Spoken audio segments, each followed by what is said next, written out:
أشرف الأنبياء والمرسلين وعلى آله وصحبه الفائزين برضا الله أجمعين. أما بعد. കരുണക്കടലായ അല്ലാഹു നമ്മുടെ ജീവിതത്തിൽ സംഭവിച്ചു പോയ ചെറുതും വലുതുമായ എല്ലാ പാപങ്ങളും മാപ്പാക്കി തരുമാറാകട്ടെ. ഇനിയുള്ള ജീവിതം അവരുടെ തൃപ്തിയിലും പൊരുത്തത്തിലുമായി ജീവിക്കുവാനും മരിക്കുന്ന സമയത്ത് പരിശുദ്ധമായ കലിമത്തും തൗഹീദ് ഉച്ചരിച്ചുകൊണ്ട് മരിക്കാനും അല്ലാഹു തൗഫീഖ് നൽകുമാറാകട്ടെ. നാളുകളെ നമ്മളോടൊപ്പം ജീവിച്ച് ഇന്ന് പള്ളിക്കാടുകളിൽ അന്തിയുറങ്ങുന്ന സാധുക്കളായ നമ്മുടെ മാതാപിതാക്കൾ, ബന്ധുമിത്രാദികൾ, ഉസ്താദുമാർ, കൂട്ടുകുടുംബാദികൾ, സ്വന്തം ബന്ധങ്ങൾ, ഭാര്യ സന്താനങ്ങൾ, കൂടപ്പിറപ്പികൾ, നമ്മെ സ്നേഹിച്ചവർ, സഹായിച്ചവർ, കൂടെ നിന്നവർ എല്ലാവർക്കും അല്ലാഹു മഗ്ഫിറത്തും റഹ്മത്തും നൽകി അനുഗ്രഹിക്കുമാറാകട്ടെ. വ്യത്യസ്തങ്ങളായ രോഗങ്ങൾക്ക് അടിമപ്പെട്ട് ആശുപത്രികളിലും വീടുകളിലും ഈ പള്ളിക്കുള്ളിലും ഒക്കെയായി കഴിയുന്ന എല്ലാ രോഗികൾക്കും ആജിലായ ശിഫ നൽകുമാറാകട്ടെ. നമ്മുടെ ദുആകളെ അല്ലാഹു സ്വീകരിക്കുമാറാകട്ടെ. പ്രിയമുള്ള സഹോദരങ്ങളെ, സത്യവിശ്വാസികളെ, പരിശുദ്ധമായ മുഹറം മാസം നമ്മളിലേക്ക് ആഗതമാവുകയാണ്. അറബ് കലണ്ടർ അനുസരിച്ച് ഒരു പുതിയ ഹിജ്റ വർഷത്തിന് തുടക്കം കുറിക്കാൻ പോവുകയാണ്. 1447 എന്ന ഹിജ്റ വർഷം നമ്മളോട് വിട പറഞ്ഞുകൊണ്ട് 1448 ഹിജ്റ വർഷത്തിലേക്ക് നാം കടക്കുകയാണ്. ഇസ്ലാമിക ലോകത്തിന്റെ ഏറ്റവും ആധികാരികമായ കലണ്ടറാണ് ഹിജ്റ കലണ്ടർ. ഹിജ്റ കലണ്ടറിലെ ആദ്യത്തെ മാസം മുഹറമാണ്. എന്നാൽ ഹിജ്റയും മുഹറവുമായിട്ട് യാതൊരു ബന്ധവുമില്ല. ആദരവായ റസൂലുള്ളാഹി സ്വല്ലല്ലാഹു അലൈഹി വസല്ലം തങ്ങളുടെ ഹിജ്റ നടന്നത് റബീഉൽ അവ്വൽ മാസത്തിലാണ്. പിന്നെ എന്തുകൊണ്ട് മുഹറം മാസം കൊണ്ട് തുടങ്ങുന്ന ഒരു കലണ്ടറിന് ഹിജ്റ ആസ്പദമാക്കിക്കൊണ്ട് നിർമ്മിച്ചു എന്ന് ചോദിച്ചാൽ, ഇസ്ലാമിക ലോകത്തിന്റെ സകലമാന വിജയങ്ങൾക്കും നിദാനമായ കാരണമായ മഹാസംഭവമായിരുന്നു ഹിജ്റ എന്നുള്ളത്. ഹിജ്റ ഇല്ലായിരുന്നുവെങ്കിൽ ഇസ്ലാമിക ലോകത്തിന് ഇന്ന് കാണുന്ന പ്രശസ്തി ഒന്നും ലഭിക്കുമായിരുന്നില്ല. ആദരവായ റസൂലുള്ളാഹി സ്വല്ലല്ലാഹു അലൈഹി വസല്ലം തങ്ങളുടെ ജീവിതത്തിന് സമാധാനം ലഭിച്ചത് ശത്രുക്കളുടെ മൃഗീയമായ ഉപദ്രവങ്ങളെ കൊണ്ട് മക്കയിൽ താമസിക്കുവാൻ കഴിയാതെ പോയ സ്വഹാബത്തിന് ജീവിതത്തിന്റെ ഒരു പ്രതീക്ഷ ലഭിച്ചത് ഹിജ്റയിലൂടെയായിരുന്നു. ഇസ്ലാമിക ലോകത്തിന്റെ എക്കാലത്തെയും മഹാസംഭവങ്ങൾ മുഴുവനും നടന്നത് ഹിജ്റയ്ക്ക് ശേഷമായിരുന്നു. എന്തിനേറെ, പരിശുദ്ധമായ ഖുർആൻ എടുത്തു നോക്കിയാൽ 114 സൂറത്തുകളെ തരംതിരിച്ചിരിക്കുവാൻ വേണ്ടി നബി സല്ലല്ലാഹു അലൈഹി വസല്ലം തങ്ങൾ തീരുമാനിച്ചത് ഹിജ്റയെ ആസ്പദമാക്കിയിട്ടായിരുന്നു. ഹിജ്റയ്ക്ക് മുമ്പിറങ്ങിയ സൂറത്തുകൾക്ക് മക്കിയ എന്നും ഹിജ്റയ്ക്ക് ശേഷം ഇറങ്ങിയ സൂറത്തുകൾക്ക് മദനിയ എന്നും പേര് വെച്ചു. മക്കയിൽ ഇറങ്ങിയത് കൊണ്ടല്ല ആ സൂറത്തുകൾക്ക് മക്കിയ എന്ന് പേര് വന്നത്. മദീനയിൽ ഇറങ്ങിയത് കൊണ്ടുമല്ല ആ സൂറത്തുകൾക്ക് മദനിയ എന്ന് പേര് വന്നത്. കാരണം നബിതങ്ങളുടെ ഹിജ്റയ്ക്ക് ശേഷം മക്കയിൽ ധാരാളം സൂറത്തുകൾ ഇറങ്ങിയിട്ടുണ്ട്. വീണ്ടും മക്കം ഫതഹിന്റെ സമയത്ത് ഇറങ്ങിയിട്ടുണ്ട്. നബി സല്ലല്ലാഹു അലൈഹി വസല്ലം തങ്ങളുടെ ഹജ്ജിന്റെ വേളയിൽ ഇറങ്ങിയിട്ടുണ്ട്. അതൊക്കെയും ഹിജ്റയ്ക്ക് ശേഷമായ കാരണം കൊണ്ട് മക്കയിലാണ് ഇറങ്ങിയതെങ്കിലും മദനിയായ സൂറത്തിന്റെ കൂട്ടത്തിലാണ് എണ്ണുന്നത്. ഞാൻ പറഞ്ഞു വന്നത്, ഖുർആനിനെ പോലും വിഭജിക്കുവാൻ, ഖുർആനിനെ പോലും രണ്ടാക്കുവാൻ അല്ലാഹു റബ്ബുൽ ആലമീൻ ഉയർത്തി കാണിച്ച മഹാസംഭവം അത് ഹിജ്റയാണ്. സഹോദരങ്ങളെ, ഹിജ്റ എന്ന ഐതിഹാസിക പോരാട്ടം വിജയിപ്പിച്ചതിന്റെ പിന്നിലെ പ്രധാനപ്പെട്ട കാരണക്കാർ രണ്ട് വിഭാഗം സ്വഹാബാക്കളാണ്. ഒന്ന് നമുക്കറിയാവുന്നതുപോലെ മക്കക്കാരായ മുഹാജിരീങ്ങളായ സ്വഹാബാക്കൾ. അവരുടെ ആത്മത്യാഗം നിസ്തുലമാണ്. കാരണം അവർ മക്ക വിട്ടുകൊണ്ട് മദീനയിലേക്ക് കടന്നു വന്നത് അവരുടെ ഏതെങ്കിലും ആവശ്യങ്ങൾക്ക് വേണ്ടിയായിരുന്നില്ല. നിങ്ങൾക്കറിയുമോ, സുഹൈബ് റൂമി എന്ന് പറയുന്ന സുഹാബി, അദ്ദേഹം മക്കയിൽ ജീവിക്കുന്ന വ്യക്തിയാണ്, അതിസമ്പന്നനായ വ്യക്തിയാണ്. ചരിത്രത്തിൽ എഴുതപ്പെടുന്നു, സുഹൈബ് റൂമിയുടെ വീടിന്റെ ഉള്ളിലെ ഒരു കല്ലെടുത്തു മാറ്റിയാൽ അതിന്റെ അടിയിൽ പോലും പണമുണ്ടായിരിക്കും. അത്രത്തോളം സമ്പന്നനായിരുന്ന സുഹൈബ് റൂമി പരിശുദ്ധമായ ദീനിന്റെ സംസ്ഥാപനത്തിനു വേണ്ടി മക്കയും താണ്ടി മദീനയിലേക്ക് പോകുന്ന സമയത്ത് ശത്രുക്കളുടെ കയ്യിലകപ്പെടുകയാണ്. ശത്രുക്കൾ മുന്നോട്ട് വെച്ച ഡിമാൻഡ് രണ്ടാണ്.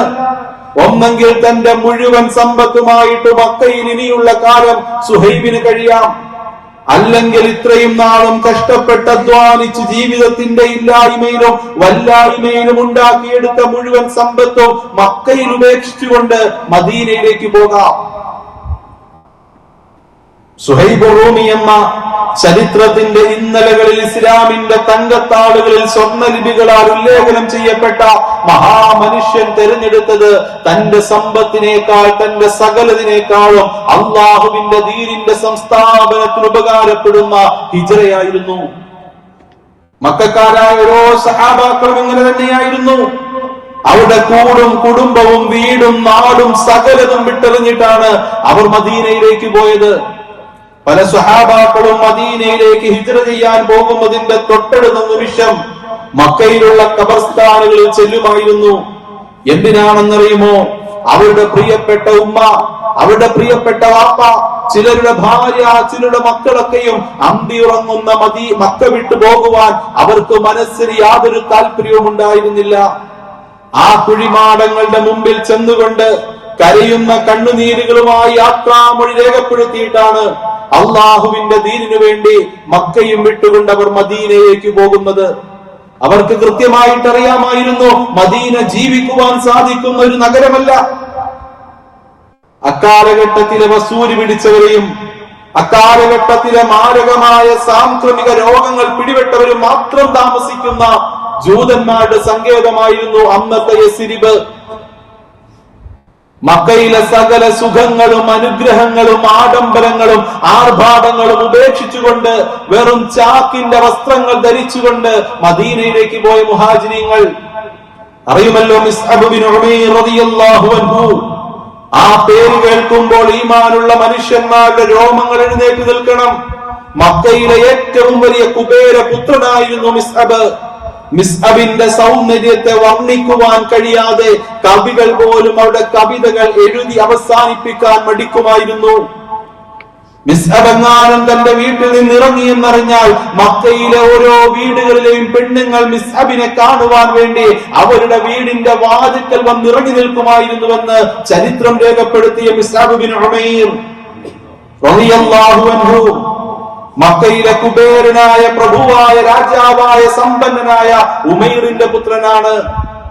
ജീവിതത്തിൽ ഒരിക്കൽ പോലും ദാരിദ്ര്യത്തിന്റെയോ ഇല്ലായ്മയുടെയോ വല്ലായ്മയുടെയോ ഒരു തുരുമ്പ് കഷ്ണം പോലും അറിയാതെ സുഖാഡംബരങ്ങളോടുകൂടി മക്കയിലെ തന്റെ കൊട്ടാര സമാനമായ അമ്പല ചുംബികളായി പടുത്തുയർത്തപ്പെട്ട ഭവനത്തിൽ കഴിഞ്ഞ ഏറ്റവും വലിയ സുഖിമാൻ ആ മിസ്അബ് അള്ളാഹുവിന്റെ റസൂലിന്റെ ദഅവത്തിന്റെയും റിസാലത്തിന്റെയും പ്രബോധന ദൗത്യം ഏറ്റെടുത്തുകൊണ്ട് പരിശുദ്ധമായ ദീനിലോട്ട് കടന്നു വന്നു. ആ കടന്നു വന്നു എന്ന ഒറ്റ കാരണത്താൽ മിസ്അബിന്റെ പിതാവ് മിസ്അബിനെ വീട്ടിൽ പൂട്ടിയിടുകയാണ്, തുറങ്കലടയ്ക്കുകയാണ്. മിസ്അബ് റളിയല്ലാഹു അൻഹുവിനോട് പല ആവർത്തി ഈ ദീനിൽ നിന്നും ദൗത്യത്തിൽ നിന്നും പിന്മാറുവാൻ തയ്യാറുണ്ടോ എന്ന് ചോദിക്കുമ്പോൾ, പട്ടിണിക്കിടുമ്പോൾ, ഉപദ്രവിക്കുമ്പോൾ ഒന്നിനും തന്റെ മകൻ ഈ ദീനിൽ നിന്നും വ്യതിചലിക്കില്ല എന്ന് മനസ്സിലായ പിതാവ് മിസ്അബ് റളിയല്ലാഹു അൻഹുവിന്റെ മുഴുവൻ വസ്ത്രങ്ങളും ഊരി വാങ്ങിച്ചുകൊണ്ട് നഗ്നനായിട്ട് പുറത്തേക്ക് വലിച്ചെറിയുകയാ. ഈ സമയത്ത് കരുണ തോന്നിയ ഉമ്മ ചാക്കിന്റെ 2 വസ്ത്രങ്ങൾ എടുത്ത് മിസ്അബിന് കൊടുക്കുന്നുണ്ട്. ആ 2 ചാക്ക് ധരിച്ചുകൊണ്ടാണ് മിസ്അബ് റസൂലുള്ളാഹി സ്വല്ലല്ലാഹു അലൈഹി വസല്ലം തങ്ങളുടെ അടുക്കലോട്ട് കടന്നു വരിക. അതിനു മുമ്പേ ജിബ്രീൽ അലൈഹിസ്സലാം ചാക്ക് ധരിച്ചുകൊണ്ട് നബിയുടെ അടുക്കലോട്ട് വന്നു. നബി ചോദിക്കുന്നുണ്ട്, ഇന്നെന്താണ് ചാക്ക് ധരിച്ചിരിക്കുന്നത്? ജിബ്രീൽ മറുപടി പറഞ്ഞു, നബിയെ, ഞാൻ മാത്രമല്ല സപ്തവാനത്തിലെയും സകല മലക്കുകളും ഇന്ന് ധരിച്ചിരിക്കുന്നത് ചാക്കാണ്. എന്റെ കാരണമെന്നറിയുമോ? ആഡംബര ഭൂഷകനായി കഴിഞ്ഞ മിസ്അബിന് ഇന്ന് ധരിക്കുവാൻ ചാക്കയുള്ളൂ. ഈ സുഖാഡംബരങ്ങൾ മുഴുവനും വേണ്ടെന്ന് വെച്ചുകൊണ്ട് അള്ളാഹുവിന്റെ ദീനിന്റെ ദഅവത്തിനു വേണ്ടി സ്വന്തം നാടുവിട്ടവരാണ് മുഹാജിരീങ്ങൾ. ഹിജ്റയുടെ ഒന്നാമത്തെ ഭാഗം അത് മുഹാജിരീങ്ങളാണ്. സഹോദരങ്ങളെ, ഹിജ്റയുടെ രണ്ടാമത്തെ ഭാഗം അത് മദീനക്കാരായ അൻസ്വാറുകളാണ്. ചരിത്രത്തിൽ തുല്യതയില്ലാത്ത വിധം ത്യാഗ സ്നേഹ സഹകരണങ്ങൾ നടത്തിയവരാണ് അൻസാറുകൾ. മക്കക്കാർ അവർക്ക് പ്രിയപ്പെട്ടത് പലതും നിർബന്ധിതമായ സാഹചര്യത്തിലാണ് ഉപേക്ഷിച്ചതെങ്കിൽ, മദീനക്കാർ അവരുടെ യാതൊരു സുഖങ്ങളും ഒരാളും വേണ്ട എന്ന് വെക്കാൻ പറഞ്ഞില്ല. എങ്കിലും മക്കയിൽ നിന്ന് കടന്നു വന്നവർക്ക് വേണ്ടി സ്വമനസ്സാലെ തങ്ങളുടെ മുഴുവൻ സുഖ സൗകര്യങ്ങളും സഹകരണ മനോഭാവത്തോടുകൂടി വേണ്ടെന്ന് വെച്ചവരാണ് നബി സല്ലല്ലാഹു അലൈഹി വസല്ലം തങ്ങളുടെ അൻസാറുകളായ മദീനക്കാർ. ഒരുപക്ഷെ നമുക്ക് പറയാൻ കഴിയും, അൻസാറുകളില്ലായിരുന്നുവെങ്കിൽ, മദീനക്കാരില്ലായിരുന്നുവെങ്കിൽ വിരലിലെണ്ണാവുന്ന ആളുകളെ കൊണ്ട് ഈ പരിശുദ്ധമായ ദീൻ മക്കയിൽ അസ്തമിച്ചു പോകുമായിരുന്നു. ഇസ്ലാമിനൊരു പുതിയ രാഷ്ട്രം രൂപീകരിക്കാൻ, ഇസ്ലാമിനൊരു സംസ്കൃതി ഉണ്ടാക്കാൻ, ഇസ്ലാം എന്നത് ലോകത്തിന്റെ നാനാഭാഗങ്ങളിലും സപ്തദിക്കുകളിലും അഷ്ടകോണുകളിലും പടർന്ന് പന്തലിച്ച് വളർന്ന് വിരാജിക്കുവാൻ കാരണക്കാരായവർ അത് മദീനക്കാരാണ്. ആളുകളെ ത്രസിപ്പിക്കുന്ന രൂപത്തിൽ മാസ്മരികമായ പ്രകടനങ്ങൾ നടത്തിക്കൊണ്ട് അത്ഭുതം കാണിച്ചവരൊന്നുമല്ല മദീനക്കാർ. അവരുടെ പച്ചയായ ജീവിതത്തിൽ നിന്നും എല്ലാ ഇഷ്ടങ്ങളും താല്പര്യങ്ങളും ഉണ്ടായിരിക്കെ തന്നെ അതിനെയെല്ലാം മാറ്റിവെച്ചുകൊണ്ട് നബി സല്ലല്ലാഹു അലൈഹി വസല്ലം തങ്ങൾക്ക് സ്ഥാനം നൽകി ജീവിതം കൊണ്ട് അത്ഭുതം സൃഷ്ടിച്ചവരാണ് അൻസാറുകളായ മദീനക്കാർ. അതുകൊണ്ട് തന്നെ ശഫീഉനാ റസൂലുള്ളാഹി സ്വല്ലല്ലാഹു അലൈഹി വസല്ലം തങ്ങൾ അവരെ പരിചയപ്പെടുത്തി, ഹുബ്ബുൽ അൻസാരി ആയത്തുൽ ഈമാൻ. മദീനക്കാരോട് നിങ്ങൾക്ക് സ്നേഹമുണ്ടോ? മദീനക്കാരോട് ഇഷ്ടം വെക്കുന്ന ഹൃദയങ്ങൾ ആർക്കെങ്കിലും ഉണ്ടോ? ആയത്തുൽ ഈമാൻ, അത് ഈമാനിന്റെ അടയാളമാണെന്ന് സയ്യിദുനാ മുഹമ്മദ് മുസ്തഫ നബി തങ്ങൾ നിർത്തിയില്ല. വബുഗുൽ അൻസാരി ആയത്തുൽ മുനാഫിഖ്. അൻസാരികളോട്, മദീനക്കാരോട് ആരെങ്കിലും ദേഷ്യം വെക്കുന്നുവെങ്കിൽ അവൻ മുനാഫിഖാണ്, അവനിൽ നിഫാഖിന്റെ കപടതയുടെ അടയാളമുണ്ടെന്നും മുഹമ്മദ് റസൂലുള്ളാഹി സ്വല്ലല്ലാഹു അലൈഹി വസല്ലം അൻസാറുകളെ സ്നേഹിക്കൽ ഈമാനിന്റെ അടയാളമായിട്ട് നബി തങ്ങൾ പഠിപ്പിക്കുക. ഒരാള് പള്ളിയിൽ 24 മണിക്കൂറും ഉണ്ടെങ്കിൽ അയാൾക്ക് ഈമാനുണ്ട് എന്നാണ് അതിന്റെ അർത്ഥം. പരിശുദ്ധമായ ഖുർആൻ ഒരാൾ പാരായണം ചെയ്യുന്നുവെങ്കിൽ അയാൾക്ക് ഈമാനുണ്ടെന്നാണ് അർത്ഥം. താടിയും തലപ്പാവും തൊപ്പിയും ഒക്കെ ഈമാനിന്റെ അടയാളങ്ങളായതുപോലെ മദീനക്കാരായ അൻസാറുകളെ സ്നേഹിക്കുന്നവർക്കും ഈമാനിന്റെ അടയാളമുണ്ടെന്ന് ശഫീഉനാ റസൂലുള്ളാഹി സ്വല്ലല്ലാഹു അലൈഹി വസല്ലം. അവരോട് വെറുപ്പ് കാണിക്കുന്നവർ ആരാണോ, മദീനക്കാരോട് അനിഷ്ടം ജീവിതത്തിന്റെ ഏതെങ്കിലും മേഖലയിൽ വെച്ച് പുലർത്തുന്നവരാരാണോ, അവർ ആരായിരുന്നാലും അവർക്ക് ഈമാനിന്റെ കണിക പോലും ഇല്ലാത്ത നിഫാഖുള്ളവരാണെന്നും നബി സല്ലല്ലാഹു അലൈഹി വസല്ലം തങ്ങൾ പഠിപ്പിക്കുക. അൻസാറുകളെ കുറിച്ച് ധാരാളം ഹദീസുകളിൽ നബി തങ്ങൾ പറയുന്നുണ്ട്, ലൗ സലകന്നാസു വാദിയൻ ഔ ശുഅബ വസലകത്തിൽ അൻസാറു ശുഅബ ഔ വാദിയൻ സലക്തു ശുഅബൽ അൻസാർ. നബി തങ്ങൾ പറയുകയാണ്, ലോകത്തുള്ള മുഴുവൻ ജനങ്ങളും ഏതെങ്കിലും ഒരു താഴ്വരയിൽ ഒരുമിച്ചുകൂടി, അൻസാറുകൾ മറ്റൊരു താഴ്വരയിൽ ഒരുമിച്ചുകൂടി, ഞാൻ ഏത് താഴ്വരയിലേക്കാണ് വരുന്നതെന്നറിയുവാൻ വേണ്ടി രണ്ട് താഴ്വരയിലെയും ജനങ്ങൾ ആകാംക്ഷയോടുകൂടി അത്ഭുതാവഹമായി കാത്തിരിക്കുന്ന സന്ദർഭത്തിലും ഞാൻ ചെല്ലുന്നത് അൻസാറുകൾ നിലകൊള്ളുന്ന താഴ്വരയിലാണ്. എനിക്ക് ഏറ്റവും പ്രിയപ്പെട്ടവർ അൻസാറുകളാണ്. അൻസാറുകൾ എന്റെ അടുക്കൽ നിന്നുള്ളവരാണെന്ന് സയ്യിദുനാ റസൂലുള്ളാഹി സ്വല്ലല്ലാഹു അലൈഹി വസല്ലം. ഇങ്ങനെ ഹദീസുകൾ എടുത്തു നോക്കിയാൽ അൻസാറുകളെ കുറിച്ച് വിവരണാതീതമായിട്ട് കടലുപോലെ പരന്നൊഴുകുന്ന തിരമാലകൾക്കും അപ്പുറമായിട്ട് നബി തങ്ങൾ പറയുന്നുണ്ട്. സഹോദരങ്ങളെ, നമ്മുടെ വിഷയം ഇത്രത്തോളം പുകഴ്ത്തപ്പെടാൻ ഇതൊരു സാധാരണ വ്യക്തിയല്ലല്ലോ ഈ പറയുന്നത്. നമ്മളെ കുറിച്ച് ഈ മഹല്ലിലെ പ്രസിഡന്റ് വെള്ളിയാഴ്ച ദിവസം ഈ ഇരിക്കുന്ന ആളുകളുടെ മുമ്പിൽ വെച്ചിട്ട് ഈ കൂട്ടത്തിലിരിക്കുന്ന ആരുടെയെങ്കിലും ഒരാളുടെ പേരെടുത്ത് പറഞ്ഞ് നല്ലതെന്തെങ്കിലും പറഞ്ഞാൽ എത്ര സന്തോഷമായിരിക്കും ആ വ്യക്തിക്ക് ഉണ്ടാവുക. ഇവിടെ ഇത് പറയുന്നത് ഈ ലോകം മുഴുവനും ഉണ്ടാകുവാൻ കാരണക്കാരനായ, നമ്മളൊക്കെ ജീവിക്കുന്നുവെങ്കിൽ ആ ജീവിതത്തിന് ഒരു ലക്ഷ്യമുണ്ടെങ്കിൽ നമ്മുടെ പരമപ്രധാനമായ സ്നേഹം മുഴുവനും സമർപ്പിക്കുവാൻ ആർക്കെങ്കിലും വേണ്ടി തയ്യാറാകുന്നുവെങ്കിൽ അതിന്റെ മുഴുവനും കാരണക്കാരനായ ലോകാനുഗ്രഹി സയ്യിദുനാ മുഹമ്മദ് റസൂലുള്ളാഹി സ്വല്ലല്ലാഹു അലൈഹി വസല്ലം തങ്ങളാണ് പറയുന്നത്. അൻസാറുകളെ ഇങ്ങനെ പുകഴ്ത്തിക്കൊണ്ട്, കാര്യസാധ്യത്തിനു വേണ്ടി ആരെയെങ്കിലും പുകഴ്ത്തേണ്ട ആവശ്യമില്ലാത്ത ഒരു പ്രവാചകൻ അൻസാറുകളെ പുകഴ്ത്തുകയാണ്. സഹോദരങ്ങളെ, ഇങ്ങനെയൊക്കെയും പുകഴ്ത്തുവാൻ അൻസാറുകൾക്കുണ്ടായിരുന്ന ഏറ്റവും വലിയ ഗുണം വിശാലമായ ഹൃദയത്തിന്റെ വക്താക്കളായിരുന്നു അവർ. നമ്മളൊക്കെ മനസ്സിലാക്കേണ്ട, ഒരു പുതിയ ഹിജ്റ വർഷം കടന്നു വരുമ്പോ ഇസ്ലാമിന്റെ പല കാര്യങ്ങളിലും അഭിമാനം കൊള്ളുന്നവരാകുമ്പോഴും നമ്മളൊക്കെ പഠിക്കേണ്ട വലിയ പാഠമാണ് അൻസാറുകൾ. വിശാലമായ ഹൃദയത്തിന്റെ വക്താക്കളായിരുന്നു അൻസാറുകൾ. ഉടുതുണിക്ക് മറുതുണിയില്ലാതെ മക്കയിൽ നിന്നും മദീനയിലെത്തിയപ്പോൾ അൻസാരികൾ മക്കക്കാർക്ക് വേണ്ടത് മുഴുവനും പകുത്തു നൽകുവാൻ തയ്യാറായി. അവരുടെ വീട്, കൃഷിസ്ഥലം, എന്തിനേറെ ഭാര്യമാരിൽ സുന്ദരിയായവളെ തലാഖ് ചൊല്ലിക്കൊണ്ട് മക്കക്കാർക്ക് കൊടുക്കുവാൻ അൻസാരികൾ തയ്യാറായി. യാതൊരു മടിയോ വെറുപ്പോ അവർക്ക് ആ വിഷയത്തിൽ ഉണ്ടായിരുന്നില്ല. ബഹുമാനപ്പെട്ട അബ്ദുറഹ്മാൻ ഇബ്നു ഔഫ് റളിയല്ലാഹു അൻഹു, അദ്ദേഹത്തിന് മദീനയിൽ കിട്ടിയ കൂട്ടുകാരൻ, സഹോദരൻ സഅദ് റളിയല്ലാഹു അൻഹു ആയിരുന്നു. സഅദ് റളിയല്ലാഹു അൻഹു അബ്ദുറഹ്മാൻ ഇബ്നു ഔഫിന്റെ കൈ പിടിച്ചുകൊണ്ട് തന്റെ വീട്ടിലോട്ട് പോകുന്നുണ്ട്. എന്നിട്ട് അബ്ദുറഹ്മാൻ ഇബ്നു ഔഫിനോട് പറയുന്നു, ഇന്നേ വരെ സഅദ് അബ്ദുറഹ്മാൻ ഇബ്നു ഔഫിനെ കണ്ടിട്ടില്ല. സഅദിന് അബ്ദുറഹ്മാൻ ഇബ്നു ഔഫുമായിട്ട് രക്തബന്ധമോ മുലകുടി ബന്ധമോ കെട്ടുബന്ധമോ ഒന്നുമില്ല. ജീവിതത്തിൽ ആദ്യമായിട്ട് കാണുന്ന വ്യക്തി. നബി തങ്ങൾ പറഞ്ഞതുകൊണ്ട് ആ സഹോദരന്റെ കയ്യും പിടിച്ച് വീട്ടിൽ ചെന്നു. എന്നിട്ട് പറയുന്നുണ്ട്, അബ്ദുറഹ്മാൻ, എനിക്ക് 2 കൃഷിയിടങ്ങളുണ്ട്.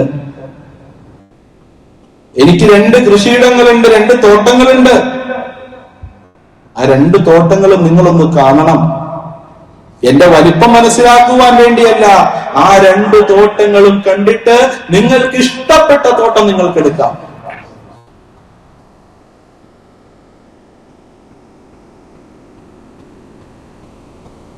എനിക്ക് 2 വീടുകളുണ്ട്. ആ 2 വീടുകളും നിങ്ങൾ കാണണം. അതിൽ ഇഷ്ടപ്പെട്ട വീട് നിങ്ങൾക്ക് എടുക്കാം.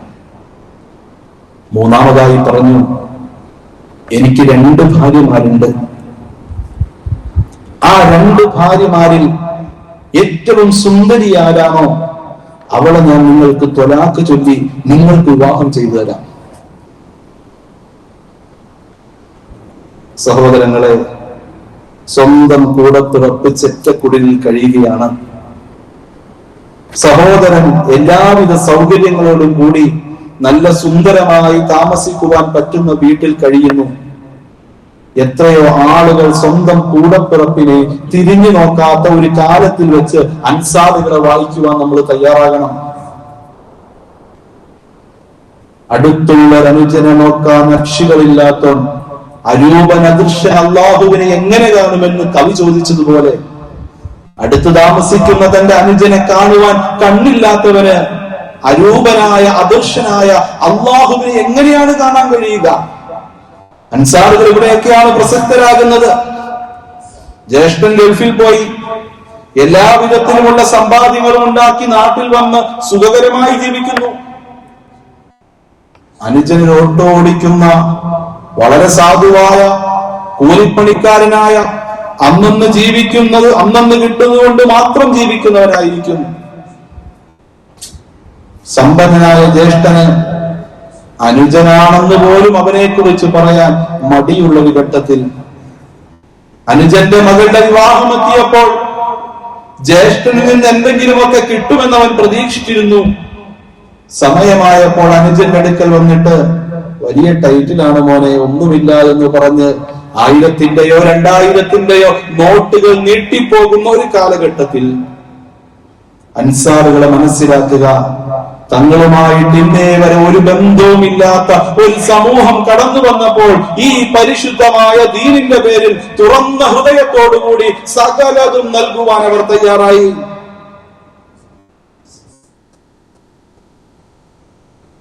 മക്കക്കാരെ നിങ്ങൾ സഹായിക്കണമെന്ന് നബി സല്ലല്ലാഹു അലൈഹി വസല്ലം തങ്ങൾ അൻസാറുകളോട് പറയുന്നുണ്ട്. അൻസാറുകൾ പറഞ്ഞു, നബിയെ, ഞങ്ങളുടെ കൃഷിയിടങ്ങൾ ഞങ്ങൾ പങ്കുവെക്കട്ടെ, അവരെടുത്തോട്ടെ, സ്വന്തമായിട്ട് എടുത്തോട്ടെ. നബി തങ്ങൾ പറഞ്ഞു, അത് വേണ്ട. കാരണം മക്കക്കാര് കച്ചവടക്കാരാണ്, അവർക്ക് കൃഷി അറിയാൻ പാടില്ല. നിങ്ങൾ എന്ത് ചെയ്യണമെന്നറിയുമോ?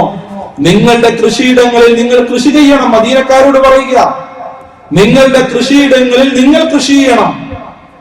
ആ കൃഷി ചെയ്ത് വിളവെടുത്ത് ഈത്തപ്പഴങ്ങൾ പാകമാകുമ്പോൾ അതിന്റെ നേർ പകുതി നിങ്ങൾ മക്കക്കാർക്ക് കൊടുക്കണം. സുബ്ഹാനല്ലാഹ്, സുബ്ഹാനല്ലാഹ്. കൃഷിയിടം മദീനക്കാരുടേത്, കൃഷി ഇറക്കേണ്ടതും മദീനക്കാര്, അധ്വാനിക്കേണ്ടതും മദീനക്കാര്. ലാഭം വരുമ്പോൾ തുല്യമായിട്ട് വീതിക്കണമെന്ന് സയ്യിദുനാ റസൂലുള്ളാഹി സ്വല്ലല്ലാഹു അലൈഹി വസല്ലം മദീനക്കാരോട് പറഞ്ഞു. മദീനക്കാർക്ക് യാതൊരു വെറുപ്പോ വിദ്വേഷമോ പിണക്കമോ അതിലുണ്ടായിരുന്നില്ല.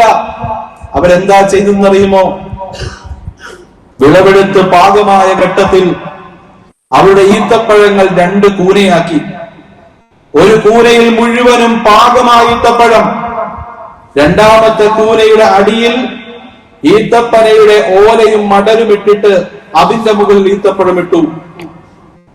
എന്നിട്ട് പാകമായ ഈത്തപ്പഴങ്ങൾ മാത്രമുള്ള കൂന മക്കക്കാരുടെ മുമ്പിലേക്ക് വെച്ച് നീട്ടി മഹാന്മാരായ അൻസ്വാറുകൾ.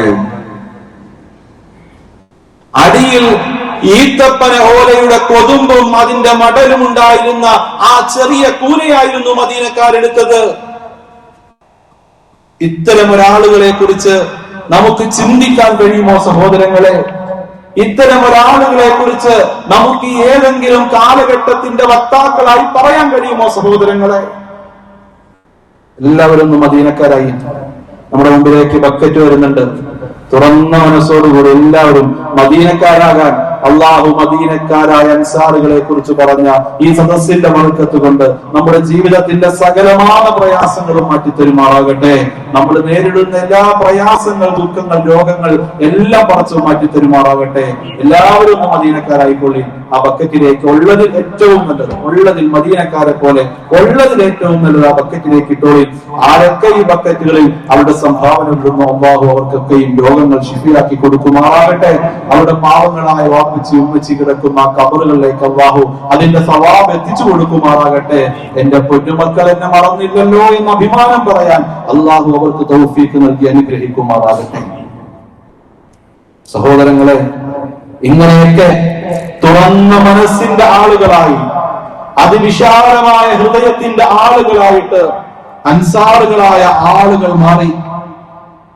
കഴിഞ്ഞില്ല, ബദർ യുദ്ധം കടന്നു വരാൻ പോവുകയാണ്.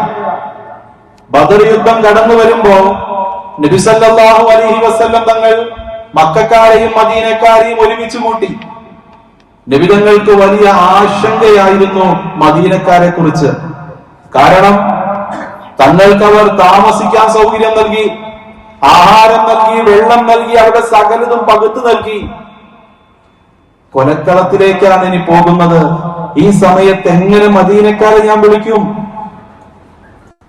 ഞങ്ങൾക്ക് വേണ്ടി ജീവിതത്തിന്റെ സകലതും പകർത്തു നൽകിയവരെ എങ്ങനെയാണ് ജീവൻ അർപ്പിക്കുവാൻ വേണ്ടി ഞാൻ കൊലക്കളത്തിലേക്ക്, യുദ്ധക്കളത്തിലേക്ക് വിളിക്കുക? ഇത് നബി സല്ലല്ലാഹു അലൈഹി വസല്ലം തങ്ങളുടെ മുമ്പിലെ ഏറ്റവും വലിയൊരു പ്രശ്നമായിരുന്നു. നബി സല്ലല്ലാഹു അലൈഹി വസല്ലം തങ്ങൾ മക്കക്കാരോടും മദീനക്കാരോടും ചോദിക്കുന്നുണ്ട്, മക്കക്കാർ നമ്മളുമായി യുദ്ധത്തിന് വരികയാണ്, എന്ത് ചെയ്യണം? കുഫാറുകൾ നമ്മളുമായിട്ട് യുദ്ധത്തിന് വരികയാണ്, എന്ത് ചെയ്യണം? മക്കക്കാരായ സ്വഹാബാക്കൾ എഴുന്നേറ്റ് നിന്നുകൊണ്ട് അവിടെ നേതാക്കന്മാർ പറഞ്ഞു, ഞങ്ങൾ റെഡിയാണ് നബിയെ,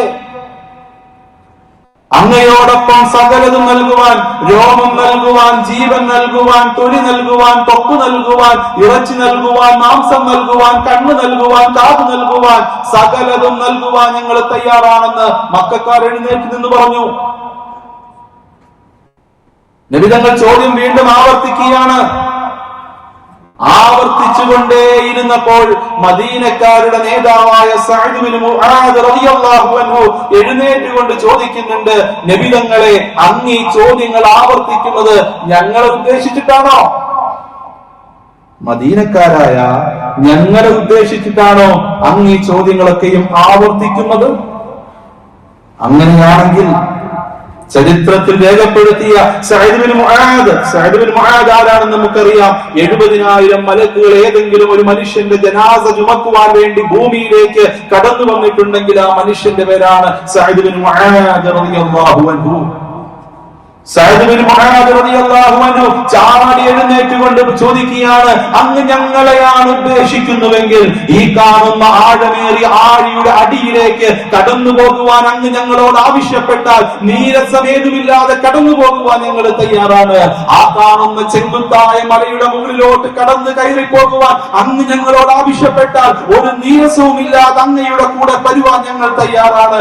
അങ്ങെന്താണോ ഞങ്ങളോട് ആവശ്യപ്പെടുന്നത് അതപ്പടി ചെയ്യുവാൻ മദീനക്കാരായ ഞങ്ങൾ തയ്യാറാണ് നബിയെ എന്ന് സഅദ് ബിൻ മുആദ് റസൂലുള്ളാഹി പറഞ്ഞപ്പോൾ അമ്പിളിയുടെ തിങ്കൾ കല പോലെ ശോഭിക്കുന്ന മുഖമായിട്ട് മുഹമ്മദ് മുസ്തഫ സല്ലല്ലാഹു അലൈഹി വസല്ലം തങ്ങളുടെ വദനം മാറിയെന്ന് ചരിത്രം രേഖപ്പെടുത്തുന്ന രൂപത്തിൽ ജീവൻ നൽകുവാൻ തയ്യാറായവരാണ് ബഹുമാനപ്പെട്ട അൻസാറുകൾ. ഇനിയും ധാരാളം അവരെ കുറിച്ച് പറയാനുണ്ട്. സഹോദരങ്ങളെ, അൻസാറുകളാകുവാൻ നമുക്ക് കഴിയണം. ഇല്ലായ്മയുടെയും വല്ലായ്മയുടെയും കാലഘട്ടത്തിൽ മറ്റുള്ളവരെ ചേർത്തു പിടിക്കുന്ന ഒരു മനസ്സ് നമുക്കുണ്ടാകാൻ കഴിയണം. നിങ്ങൾ ചിന്തിക്കരുത്, ഈ അൻസാറുകൾ എല്ലാവരും മുസ്ലിം ആയിരുന്നു എന്ന് ചിന്തിക്കരുത്. നിങ്ങൾ മദീനക്കാരെല്ലാവരും മുസ്ലിം ആയിരുന്നു എന്ന് ചിന്തിക്കരുത്. നബി സല്ലല്ലാഹു അലൈഹി വസല്ലം തങ്ങൾ മദീനയിലേക്ക് കടന്നു വരുന്ന സമയത്ത് ആദ്യമായിട്ട് ഈത്തപ്പന മരത്തിന്റെ മുകളിൽ വെച്ചുകൊണ്ട് നബി തങ്ങളെ കാണുന്നത് ഒരു ജൂതനായ മദീനക്കാരനായിരുന്നു. മദീനയിലേക്ക് നബി തങ്ങൾ കടന്നു വന്നപ്പോൾ എല്ലാവരും മുസ്ലിമായിരുന്നു എന്ന് നിങ്ങൾ ചിന്തിക്കരുത്. മദീനക്കാരുടെ ഏറ്റവും വലിയ ഗുണമാണ് ആരെയും അകറ്റി നിർത്തിയില്ല, ആരെയും ചേർത്ത് നിർത്താതിരുന്നിട്ടില്ല. ഇന്നിന്റെ കാലഘട്ടത്തിൽ അൻസാറുകളെ പരിചയപ്പെടുത്തേണ്ട ഏറ്റവും വലിയ ആവശ്യകത ഇവിടെയാണ്. ജാതിയുടെയും മതത്തിന്റെയും വർഗത്തിന്റെയും പേരിൽ പറഞ്ഞുകൊണ്ട് മാറ്റി നിർത്തുമ്പോ തലയിൽ ധരിക്കുന്ന തട്ടമിട്ടുകൊണ്ട് സ്കൂളിലേക്ക് കടന്നു വന്ന കുട്ടികളെ ഭീഷണിപ്പെടുത്തിയ അധ്യാപികമാർ വാഴുന്ന ഈ കാലഘട്ടത്തിൽ പിശാചുകൾ പാർക്കുന്ന വേതാള നഗരങ്ങളായിട്ട് നമ്മുടെയൊക്കെ ഗ്രാമാന്തരങ്ങളും പട്ടണങ്ങളും മാറുമ്പോ കൃത്യം 1 വർഷങ്ങൾക്ക് മുമ്പാണ് എറണാകുളം ജില്ലയിലെ സെന്റ് റീത്ത സ്കൂളില് ഇതുപോലെ സമാന സംഭവം ഉണ്ടായത്. കർത്താവിന്റെ മണവാട്ടികൾ എന്ന ശാന്തസുന്ദര രൂപത്തിൽ അറിയപ്പെടുന്നവർ പോലും മുസ്ലിമായതിന്റെ പേരിൽ കുട്ടികളുടെ ഇടയിൽ മതത്തിന്റെ വർഗീയത തിരികെ കയറ്റുന്നവർ. സഹോദരങ്ങളെ, എന്നു മുതലാണ് ഇവർക്ക് ഈ വർഗീയത ഉണ്ടായത് നമുക്കറിയില്ല. ഈ ഇരിക്കുന്ന നമ്മളിൽ അധികം ആളുകൾക്കും ഏറ്റവും കൂടുതലുള്ളത് ക്രിസ്ത്യൻ അധ്യാപകരും ഹൈന്ദവ അധ്യാപകരുമായിരിക്കും. അന്നൊന്നും അവർ നമ്മളെ മാറ്റി നിർത്തി നമ്മൾ കണ്ടിട്ടില്ല. ഹൈസ്കൂളിൽ പഠിക്കുന്ന സമയത്ത് 9ാം ക്ലാസ്സിൽ വത്സല എന്ന് പറയുന്ന ഒരു ടീച്ചർ ഉണ്ടായിരുന്നു എനിക്ക്. 9ാം ക്ലാസ്സിൽ അവർ ആ വർഷം ആ സ്കൂളിൽ നിന്നും ട്രാൻസ്ഫർ ആയി പോവുകയാണ്. അവർ ട്രാൻസ്ഫർ ആയി പോകുന്ന ആ ദിവസം എന്നെ അടുത്തേക്ക് വിളിച്ചു നിർത്തിയിട്ട് അവർ പറഞ്ഞൊരു വർത്തമാനമുണ്ട്, മോനെ നിന്റെ 10 കാണാൻ ഞാൻ ഇവിടെ ഇല്ല, 10ാം ക്ലാസ്സിൽ എല്ലാ വിഷയങ്ങൾക്കും A+ വാങ്ങിക്കണം കേട്ടോ. ഒരു ഹൈന്ദവ അധ്യാപിക അടുത്ത വർഷം 10ാം ക്ലാസ്സിൽ പഠിക്കുന്ന ഒരു മുസ്ലിം കുട്ടിയെ ചേർത്ത് നിർത്തിക്കൊണ്ട് അടുത്ത വർഷം നീ 10ാം ക്ലാസ്സിൽ എല്ലാ വിഷയങ്ങൾക്കും A+ വാങ്ങിക്കണമെന്ന മാതൃഹൃദയത്തിന്റെ അധ്യാപകരായിരുന്നു നമുക്ക് കടന്നുപോയത്. എല്ലാവരെയും ചേർത്ത് നിർത്തുക. ഹൈന്ദവാചാര്യങ്ങൾ പറയുന്ന പോലെ വസുദൈവ കുടുംബകം, ലോകം മുഴുവനും ഒരു കുടുംബമാണെന്ന ആ മഹത്തായ ആദർശത്തിനും ആശയത്തിനും എവിടെയാണ് ഭംഗം വന്നത്? കുട്ടികളെ മതത്തിന്റെ പേരിൽ, ശിരോവസ്ത്രത്തിന്റെ പേരിൽ വേർതിരിച്ച് കാണുമ്പോ, ശ്രീകൃഷ്ണന്റെ ചെറുപ്പകാലത്ത് ഒരു കഥയുണ്ട്. കണ്ണന്റെ ഏറ്റവും വലിയ കുട്ടിക്കാലത്തെ വിനോദമായിരുന്നു വെണ്ണ കെട്ട് തിന്നുക എന്നുള്ളത്. എല്ലാ വീടുകളിലും കയറിയിട്ട് വെണ്ണ കെട്ട് തിന്നുമായിരുന്നു. ഒരിക്കൽ ഒരു വീട്ടിൽ കയറി വെണ്ണ കെട്ടുകൊണ്ട് തിന്നുന്ന സമയത്ത് വീട്ടുകാരി കണ്ണനെ കയ്യോടുകൂടി പിടിച്ചു. കണ്ണനെ അവർ ഒരു മരത്തിൽ കെട്ടിയിട്ടു. എന്നിട്ട് പറയുന്നുണ്ട് കണ്ണനോട്, നീ ഒരു കള്ളനായിരുന്നല്ലേ, എന്റെ വീട്ടിൽ കയറി മറ്റൊരു വീട്ടിൽ കയറി വെണ്ണ കെട്ടു തിന്നാൻ നിനക്ക് നാമില്ലേടാ എന്ന് ആ വീട്ടുകാരി കണ്ണനോട് പറയുന്നുണ്ട്. കണ്ണൻ കരഞ്ഞുകൊണ്ട് വീട്ടുകാരിയായ അമ്മയോട് പറയുന്നു, അമ്മേ, ഈ വീട് എന്റെ വീടാണെന്നാണ് ഞാൻ കരുതിയത്, നിങ്ങൾ എന്റെ അമ്മയാണെന്നാണ് ഞാൻ കരുതിയത്, നിങ്ങളും എന്റെ അമ്മയാണെന്നാണ് ഞാൻ കരുതിയത്. ആ വീട്ടുകാരുടെ മാതൃഹൃദയം പൊട്ടിയൊഴുകിക്കൊണ്ട് കണ്ണിൽ നിന്ന് കണ്ണുനീര് വന്നുകൊണ്ട് കണ്ണന്റെ കരയുന്ന കണ്ണിലേക്ക് ചുണ്ടുകൊണ്ട് ചുംബനം ചേർത്ത് വെച്ചു കൊടുത്തു. അത്രേ, ലോകം മുഴുവനും എന്റേതാണ്, ലോകത്തുള്ള വീടുകൾ മുഴുവനും എന്റേതാണ്, ലോകത്തുള്ള എല്ലാ അമ്മമാരും എന്റെ അമ്മയാണെന്ന് കരുതി ആ തത്വം പഠിപ്പിച്ച കൃഷ്ണന്റെ പിൻഗാമികളായ അനുയായികൾക്ക് എങ്ങനെയാണ് കുഞ്ഞുങ്ങളുടെ ഇടയിൽ വർഗീയത കയറ്റാൻ പറ്റുന്നത്? ഹൈസ്കൂളിൽ പഠിക്കുന്ന സമയത്ത് ചിന്നമ്മ എന്ന് പറയുന്ന ഒരു ക്രൈസ്തവ ടീച്ചർ ഉണ്ടായിരുന്നു. പരിശുദ്ധമായ റമദാൻ എത്തിയാൽ അവർ സ്കൂളിൽ ആഹാരം കൊണ്ടുവരികയില്ല. അവർക്ക് നോമ്പായതുകൊണ്ടൊന്നുമല്ല, അവർ തിരിച്ചു ചോദിക്കുന്ന ഒരു ചോദ്യമുണ്ട്, എന്റെ കുഞ്ഞുങ്ങൾ പട്ടിണിയിരിക്കുമ്പോൾ ഞാൻ എങ്ങനെയാണ് കഴിക്കുക? അല്ലാത്തൊരു ചോദ്യമാണത്. എന്റെ കുഞ്ഞുങ്ങൾ അവരുടെ ഗർഭാശയത്തിൽ നിന്ന് പൊട്ടിമുറപ്പെട്ട അവരുടെ സ്വന്തം മക്കളല്ല, അവരുടെ ജാതിയിലോ വർഗത്തിലോ ഉള്ള മക്കളല്ല. ഒരു മുസ്ലിം പോലും അയൽവാസിയില്ലാത്ത സ്ഥലത്ത് താമസിക്കുന്ന ക്രൈസ്തവയായ ഒരു അധ്യാപിക ചോദിക്കുകയാണ്, ഞാൻ പഠിപ്പിക്കുന്ന എന്റെ കുഞ്ഞുങ്ങളാകുന്ന ഈ മുസ്ലിം കുട്ടികൾ പഞ്ഞമിരിക്കുമ്പോൾ എനിക്ക് എങ്ങനെയാണ് ആഹാരം കഴിക്കാൻ കഴിയുക എന്ന് ചോദിച്ച നല്ല അധ്യാപികമാർ നമുക്ക് കടന്നുപോയിട്ടുണ്ട്. അത്തരം ഘട്ടങ്ങൾ മാറിയിട്ടാണ് ഇന്ന് വസ്ത്രം ധരിച്ചതിന്റെ പേരിൽ കുട്ടികളെ സ്കൂളിൽ കയറ്റാത്ത ഒരു സ്ഥിതിവിശേഷത്തിലേക്ക് നമ്മുടെയൊക്കെ അധ്യാപകർ മാറുന്നത്. ഇവിടെയാണ് ചേർത്തുപിടിക്കലിന്റെ ഏറ്റവും വലിയ സുന്ദരമായ മുഹൂർത്തങ്ങൾ കോർത്തിണക്കിയ അൻസാറുകളെ നമ്മൾ പഠിക്കേണ്ടത്. സഹോദരങ്ങൾ, 1900 കാലഘട്ടങ്ങളിൽ ഇന്ത്യയുടെ പ്രസിഡന്റായിരുന്ന ശങ്കർ ദയാൽ ശർമ്മ ഒമാൻ സന്ദർശിക്കുവാൻ വേണ്ടി പോകുന്നുണ്ട്. ഒമാനിന്റെ സുൽത്താൻ, അദ്ദേഹത്തിന് 2 പ്രത്യേകതകളുണ്ട്.